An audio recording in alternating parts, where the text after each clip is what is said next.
परवीन जी, हम आपसे जानना चाहेंगे, अभी हाल ही में आपको समाज सेविका के रूप में आपने एक पुरस्कार प्राप्त किया है और आप किस तरह से लोगों की सेवा करती हैं और क्यों आपको इतना प्यार दे रही है जनता, ये हम आपसे जानना चाहेंगे।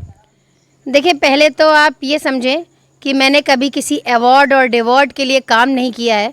मैं समाज सेवा शुरुआत से करती आ रही हूँ और ये काम मुझे अच्छा लगता है और जागरूकता फैलाना और समाज की सेवा करना ये मेरा शायद पहला कर्तव्य है और मैं इसको फ़र्ज़ समझती हूँ अपने ऊपर।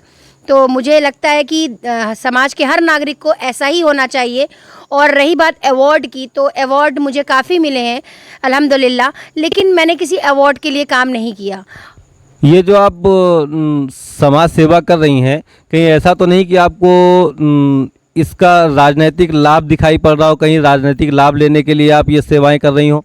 देखिए, राजनीतिक तो एक ऐसी सीढ़ी है जहाँ से आप जनता का भला कर सकते हैं।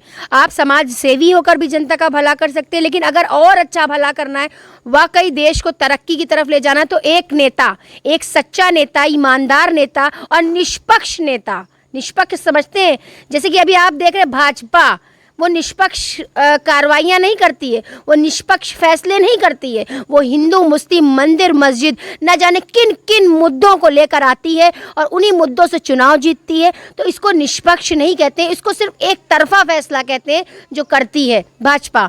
तो मैं उस भाजपा सरकार से कहना चाहती हूँ, देखें, मेरी तो एक दुश्मनी नहीं है, कोई व्यक्तिगत मेरी योगी जी से दुश्मनी नहीं, मोदी जी से दुश्मनी, एक जो विचारधारा है, आइडियोलॉजी, ये इनकी नहीं ठीक है। अपनी आइडियोलॉजी बदलें, देश की तरक्की की तरफ ले जाएं। और अभी ये जो आप अडानी अंबानी के स्वागत में दुनिया भर का खर्च करते हैं, अभी G20 का प्रोग्राम जो रखा गया, उसमें बाहर से जितने भी लोग आए, मेहमान आए, उनकी मेहमान नवाजी करते हैं, लेकिन इतना ज़्यादा जनता का पैसा बेफजूल खर्च करना, 4,000 करोड़ खर्च कर दिए आपने। ये जनता का पैसा था, ये आपके घर से पैसा नहीं आया था, ये अडानी ने पैसा नहीं दिया था, ये अंबानी ने पैसा नहीं दिया था, ये जनता के टैक्स का पैसा है। अगर एक जनता छोटा सा रुमाल भी खरीदती है तो उस पर भी टैक्स देती है। तो ये सोचना चाहिए भाजपा को, भारतीय जनता पार्टी को, कि हम किस दिशा और दशा में जा रहे हैं। शायद उसे 2024 बड़ा जीतता हुआ नजर आ रहा है, वो लग रहा है उसको कि हमारी जीत होगी, हम ईवीएम को हैक कर सकते हैं, हम ये कर सकते हैं, हम वो कर सकते हैं। तो एक वक्त तक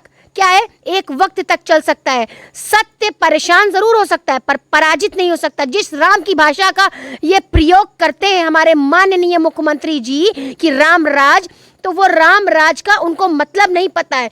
निष्पक्ष होना, सत्य बोलना, चाहे परेशान हो जाए इंसान पर सत्य बोले, लेकिन उनके अंदर ये चीज़ नहीं है। वो सिर्फ एक ही समुदाय को मिट्टी में मिलाने की बात करते हैं कि हम मिट्टी में मिला देंगे और हम बुलडोज़र चला देंगे। वो किसके लिए करते? सिर्फ वो एक समुदाय के लिए करते। उनको ये लगता है कि एक समुदाय के ऊपर हम जुल्म कर कर, उसको प्रताड़ित कर कर हम वोट हासिल कर लेंगे और हिंदू मुस्लिम की राजनीति कर कर हम उस कुर्सी पर बैठेंगे जहां पर हम राज कर सके। तो ये राज सिर्फ